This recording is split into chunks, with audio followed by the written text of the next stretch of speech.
가을입니다. 걷기 좋은 계절이죠. 선선한 바람에 산책이나 등산을 즐기려는 분들도 많습니다. 하지만 이 계절에 무릎이 보내는 신호를 그냥 넘기면 안 됩니다. 특히 체중이 늘어난 분들은 더욱 주의가 필요합니다. 무릎은 우리 몸에서 체중의 영향을 가장 많이 받는 관절입니다.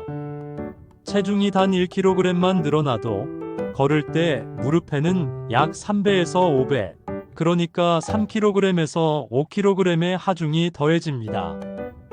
이 상태가 오래 지속되면 연골이 닳고 손상되며 결국 퇴행성 관절염으로 이어질 수 있습니다. 국민건강보험공단 자료를 보면 놀랍습니다. 일반 비만이 있으면 무릎 관절염 위험이 1.28배, 복부 비만은 1.17배 높아집니다. 그런데 일반 비만과 복부 비만을 동시에 가지고 있으면 위험이 1.41배나 높아집니다. 국제학술지 연구는 더 충격적입니다.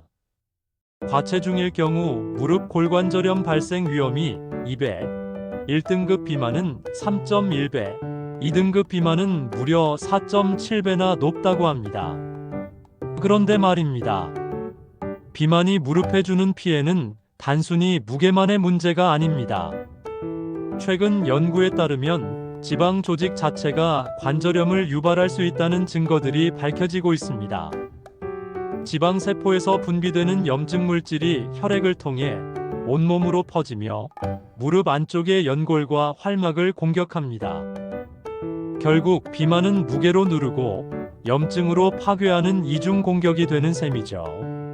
체중에 따른 무릎 가중도를 보면 더 명확합니다. 평지를 걸을 때 무릎에는 체중의 3.5배 부담이 갑니다. 계단을 내려갈 때는 7배, 쭈그리고 앉을 때는 무려 9배의 부담이 갑니다. 그렇다면 어떻게 해야 할까요? 가장 중요한 건 체중 관리입니다.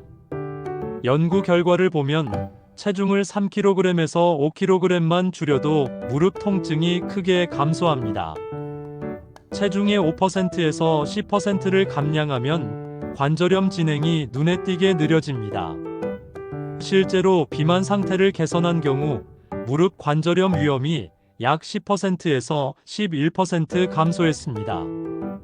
무릎 건강을 지키기 위해선 관절에 부담을 덜 주는 운동을 선택하는 게 중요합니다. 첫째, 수영과 아쿠아로빅입니다. 물속에서는 몸이 떠서 하중이 줄어들고 무릎에 무리가 가지 않습니다. 둘째, 실내 자전거입니다. 허벅지 근육을 강화해 무릎을 안정시켜줍니다. 처음에는 20분 정도의 저강도로 시작하는 것이 좋으며 운동 전후에 충분한 스트레칭으로 무릎에 무리가 가지 않도록 해야 합니다. 셋째, 평지 걷기입니다. 30분 이내로 천천히 시작하고 무릎 통증이 없다면 시간을 조금씩 늘려보세요. 넷째, 허벅지 근육 강화 운동입니다. 이게 정말 중요합니다. 대퇴사두근 운동을 꾸준히 할 경우 무릎 건강에 미치는 효과가 주사나 물리치료보다도 더 오래 지속됩니다. 의자에 앉아 다리를 펴고 10초 유지하는 동작, 이걸 하루 3번, 5회에서 10회씩 반복하면 좋습니다. 어렵지 않죠? 가을산은 참 아름답습니다.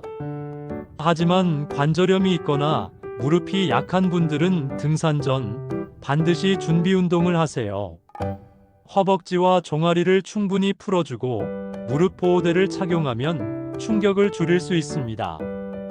등산 스틱을 사용해 체중을 분산시키는 것도 큰 도움이 됩니다. 오르막길에서는 천천히 일정한 리듬으로, 내리막길에서는 뒤꿈치부터 디디며 조심스럽게 내려오세요.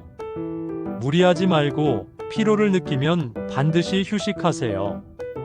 하산 후에는 냉찜질로 열을 식히고 가벼운 스트레칭으로 근육을 풀어주세요. 무릎 관절염은 한번 손상되면 예전 상태로 되돌리기 어렵습니다. 그래서 치료보다 관리가 중요합니다. 매일 조금씩 꾸준히 체중을 조절하고 무리 없는 운동을 이어가세요. 생활 속에서도 신경 쓸 부분이 있습니다. 바닥보다는 의자에 앉고 양반다리나 쪼그려 앉는 자세는 피하는 것이 좋습니다. 같은 자세를 30분 이상 취하지 말고 틈틈이 스트레칭을 해주세요. 가벼운 걸음부터 시작해 통증 없이 오래 걷는 것, 그게 바로 무릎이 가장 좋아하는 보약입니다. 올가을, 무릎이 보내는 작은 신호에 귀 기울여 보세요.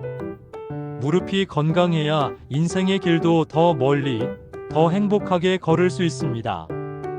좋아요와 구독으로 여러분의 건강한 걸음을 함께 응원합니다.